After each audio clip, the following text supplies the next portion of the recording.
Mikoy nadulas ang bibig, at plano niya kay Krista. Ano kaya ito mga kalingap? Yan ang ating makikita sa video. Alpasan. Daisy yan sa pinakami para sa Mikoy. Yan ha, Rock Ahmad, hello? Sana after 3 years, magkatuluyan na kayo.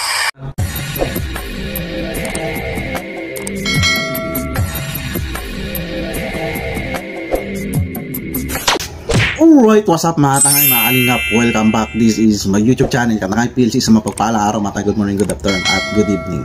At mga love shoutout sa ama ng kalingap kay Kuya Bal Santos Matubang. Kung di ka pa nakasubscribe, subscribe natin, panoorin natin, like and share natin, and don't skip ads. At kay Ate Edna, kung di ka pa nakasubscribe, subscribe natin, panoorin natin, like and share natin, and don't skip ads. At kay Kalingap Prab, subscribe natin, panoorin natin, like and share natin, and don't skip ads.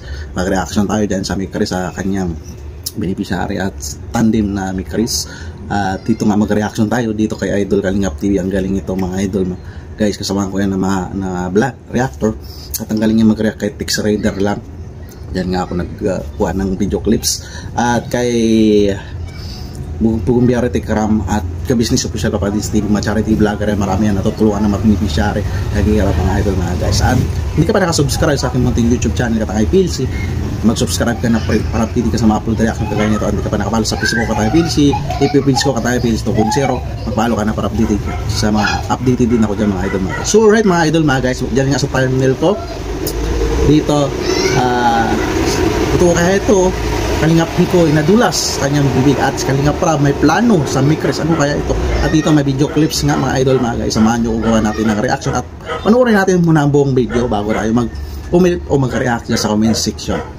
Tara, samahan nyo ko, reaction na natin. Koy nadulas ang kanyang bibig. Grabe ang nasabi, dapat nyo itong malaman mga ka-Mikris. May mga kalingap ay pag-usapan muna natin ang tungkol sa tambalan ngayon ng Mikris na kung saan mga kalingap ito ang inaabangan ng karamihan sa mga nagmamahal ng tandem ni Mikoy at Krista. Napakaganda kasi ang bawat serye nilang dalawa. Totoo yan mga idol, yung Mikris kasi inaabangan talaga sila. Inaabangan ng mga viewers, supporters nila. At malaking bagay yung mga idol mga guys. So panonood natin sa vlogs na kinireit ni Kalingap Prab na tandem. Huwag na lang natin na bigyan ng issue para hindi magulo kayo. Alam naman natin si Kalingap Prab maraming natulungan, ay siyempre na-stress, tao lang din si Kalingap Prab. Sana survival lang natin, full support lang tayo mga idol mga guys, kasi nakakatuwa talaga may ganitong serye si Kalingap Prab, diba?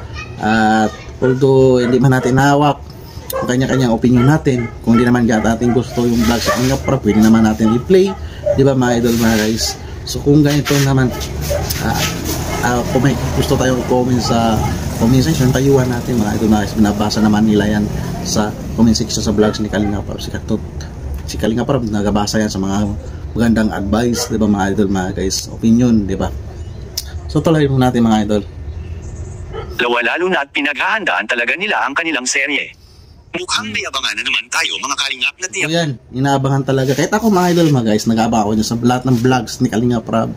Dahil may mga kwento kasi ang buhay ng mga pinablog ni Kalingap Prab. Kaya may part 1, part 2, diba mga idol mga guys. So, kakatawa talaga itong Mikris, diba? Kahit although mayroon na naman ngayon issue sa Mikris mga idol mga guys. So, mag-advise lang tayo. Sila naman din Kalingap Prab, sila kami Kuy, Krista, nakikinig naman yan sila sa mga comment na advice. Huwag natin sila i-bash kasi isa sila nagbibigay saya sa atin, di ba? Gawin natin. Na ikakatuwa ng karamihan sa tandem ni Mikoy at Krista, lalo pa at si Mikoy ay may atraso pa niya kay Krista. Sinabi ito ni Krista sa nakaraang live nila sa Velvet Box mga kalingap na may atraso pa si Mikoy sa kanya. Mukhang may mababawian sa susunod na episode nila mga kalingap. So, siguradong may inihanda na ngayon. Guys, so kasama yun sa kanilang para si Kalingap Mikoy, di ba, na ilang beses na yun na-reactionan ko yung regalo niya na na relo. So ito ay babawian naman siguro ni Krista. Nabawian na yan ni Krista yung niregaluhan niya ng ambulance na kotse, di ba mga idol mga guys, Kalingap. So maganda yan, memories nila yan, memories ng sa papunta sa final. So manood lang tayo, mag-suggest lang tayo sa kanilang gawa. Kung man may mali sila na panood tayo, mag-advise lang tayo mga idol mga guys. Tuloy natin. Si Krista na pambawi sa ginawa ni Mikoy noong nakaraang episode. Ang regalo na binigay ni Mikoy na hindi nagustuhan ni Krista. Akala kasi niya mga kalingap na maganda ang ibig. Ito mga idol mga guys, hindi naman yung nagustuhan ni Krista mga idol mga guys, kalingap. So, yun naman nagustuhan. So, sinurprise, siyempre, gusto kalan may effort talaga. So, na ano nga daw si Kalingap Mikoy na ano parang hindi seryoso. So, gusto ni may intention si Kalingap Mikoy, gusto niya lang comedy, di ba? Comedy, ma-prank si Krista. Pinaliwanag naman ni Kalingap Mikoy yan ay gagawa ano siya, i-effort siya na iregalo kay Krista mga idol mga guys, mga Kalingap. So, yan ang isang kaabang-abang kay Kalingap Mikoy na sa kanya na anong bawat regalo niya kay Krista, di ba mga idol? At kaabang rin dito kung ano i-regalo din ni Krista kay Kalingap Mikoy pang ganti o pang prank din, di ba mga idol mga guys? Para may twist mga idol mga guys, kung re-regaluhan ni Kalingap Mikoy si Krista na sa ano talaga pang finals, wala na tayong abangan, di ba? So ano na tayo, relax, easy lang tayo kung anong bawat episode ang i-regalo niya kay Krista, di ba mga idol mga guys? Kahit si Kalingap Rob din nangingalam sa kung ano i-regalo ni Kalingap Mikoy kay Krista, ay tayong mga viewers manonood, antay lang tayo sa effort ni Kalingap Mikoy, di ba, kay Krista natin. Bigay ni Mikoy.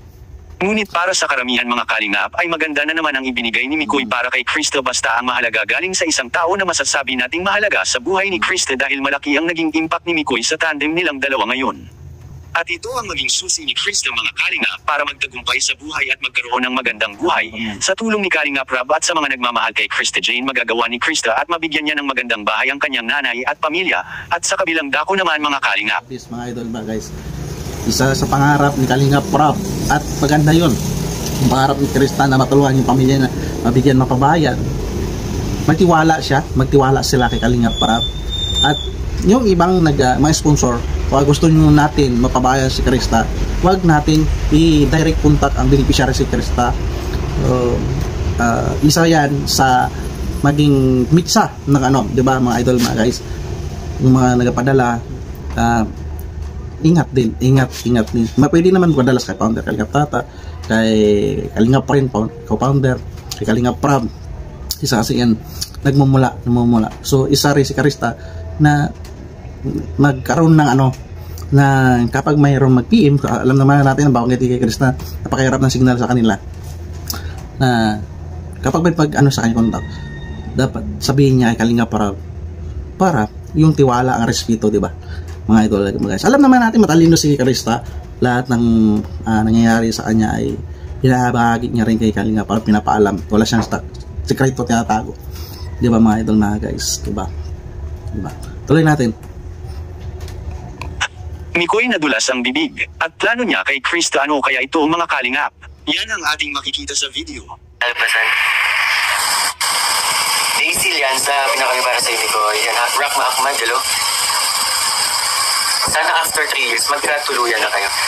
Ano ha, hindi po 18 ay, sana na, baka iniisip nyo yung tinutukoy kong 3 years ay, altar na agad, pambihira. Ang aga pa ng 18. Para maging legal, Diyan sa thumbnail mga idol mga guys, so reaction natin, di ba? Totoo kaya ito, si Mikoy nadulas. Ito ay nililinaw din ni Kalingap Mikoy. Nagtanong yung viewers, di ba, sa kanya. After 3 years, di ba? Pinaliwanag Kalingap Mikoy. Sabi, ito baka mag-expect kayo sa altar kagad ang punta, di ba mga idol mga guys? So ito, buti kinakalaro ni Kalingap Mikoy. Siyempre may proseso pa yan, siyempre maging legal at mas maganda, mas more matagal sila para makilala nila yung pagkatao ni Krista, pamilya niya makilala, at pagkatao ni Kalingap Mikoy, yung buhay niya, magulang Kalingap Mikoy mga idol mga guys, para talaga dito masubukan at kanilang tatag, di ba mga idol mga guys? So at least kinaklaro kagad dito ni Kalingap Mikoy, hindi lang pag 18 ni Krista ay magpapakasal na sila, di ba mga idol mga guys? So marami pa yan sila, kaya mas maganda makilala pa nila yung kanilang mga pagkatao isa't isa, kung anong gusto o hindi, di ba mga idol mga guys? Talaga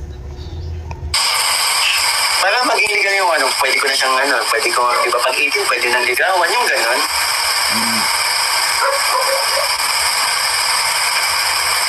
Ito ako nababasa ng comment, kaya ganun yung ako kapasin.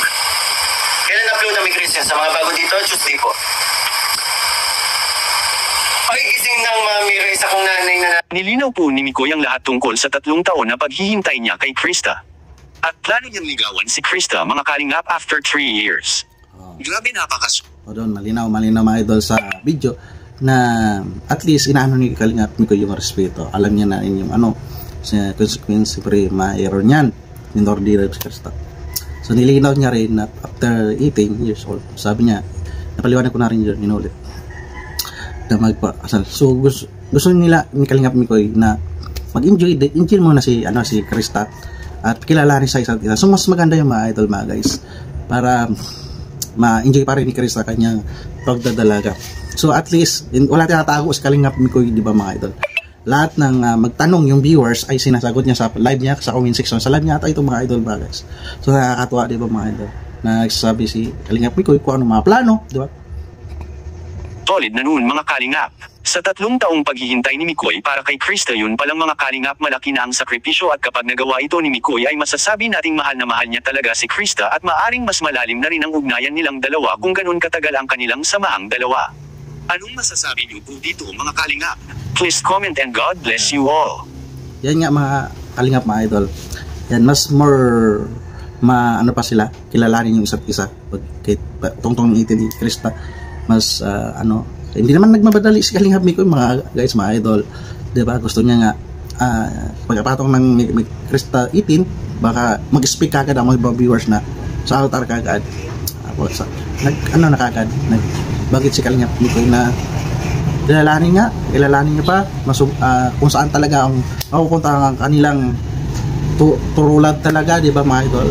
So abang-abangan lang natin kanilang bawat episode. So alright mga idol, mga guys, mga Kalingap, yan lang reaction ko. Pag-bisita na lang kay Kalingap TV, yan reaction Kalingap TV. Lang yan, text reader, pero magaling yung pagka hanay o kwento. At sa ama ng Kalingap, Kuya Bal Santos Matubang, kung di ka pa nakasubscribe, i-subscribe natin, panoorin natin, like, share natin ang Skip mga vlogs. At atid na kung di ka pa nakasubscribe, i-subscribe natin, panoorin natin, like, share natin ang Skip ads. At kay Kalingap Parab, yan, subscribe natin, panoorin natin, like, share natin ang Skip ads. Mga bawat vlogs Kalingap para mga tutulungan. At kay Kalingap Mikoy na rin. At mga love shoutout sa mga Chris Marathoners at Chris supporters at Team Kalingap supporters. At hindi ka pa nakasubscribe sa munting YouTube channel ko, Katay PLC, subscribe ka na para update sa mga upload reaction ko kagaya nito. At hindi ka pa nakapalo sa Facebook Katay PLC at ipipils ko Katay PLC 2.0 para update ka sa mga updates ko pa rin. Reaction din ako dyan, upload. So alright mga idol, mga guys, mga Kalingap, maraming salamat sa panonood sa aking reaction at lagi tayo mag-ingat. See you sa next reaction ko at thank you at lagi tayo mag-ingat. Adios, bye bye.